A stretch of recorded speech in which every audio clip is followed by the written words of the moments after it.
ఫలానా వాళ్ళు చేశారు అని తెలుసుంటే ఆ రోజే మేము చెప్పేవాళ్ళం, కానీ మాకు తెలియలేదు. కానీ 5 సంవత్సరాల తర్వాత ఈ రోజు సిబిఐ అన్ని ఆధారాలు బయట పెట్టిన తర్వాత కూడా ఈ రోజు వరకు కూడా అవినాష్ రెడ్డి అనే దుర్మార్గునికి ఈ రోజు వరకు కూడా శిక్ష పడలేదు. కారణం ముఖ్యమంత్రిగా ఉండి జగన్మోహన్ రెడ్డి గారి తన అధికారాన్ని అడ్డువేసి అవినాష్ రెడ్డి ఒక హంతకుడని తెలిసి కూడా సొంత చిన్నాన అంటే నాన్న తర్వాత నానంతటి వాడు, చిన్నప్పుడు ఎత్తుకొని పెంచిన వాడు, సొంత చిన్నానకు హత్యకు కారణమైన వాడని తెలిసి కూడా 5 సంవత్సరాలు వెనకేసుకొచ్చారు. 5 సంవత్సరాలు కాపాడుకుంటూ వచ్చారు. ఇది న్యాయమేనా? ఇది ధర్మమేనా? 5 సంవత్సరాలు ఒక హంతకుని కాపాడటం ఒక ఎత్తైతే ఇప్పుడు మళ్ళీ అదే హత్య చేసిన వాళ్ళకు ఎంపీ టికెట్ ఇస్తున్నారు.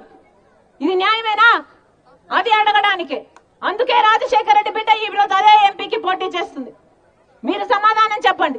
రాజశేఖర రెడ్డి బిడ్డ చేస్తున్నది తప్ప? ఇది మా ఇంటి విషయమా? ఇది మా కుటుంబ విషయమా? ఒక పెద్ద మనిషిని గొడ్డలితో నరికి క్రూరంగా నరికేసి చంపేస్తే ఒక ప్రజల మనిషిని, ప్రజా నాయకుడిని, అది కుటుంబ విషయం ఎలా అవుతుంది?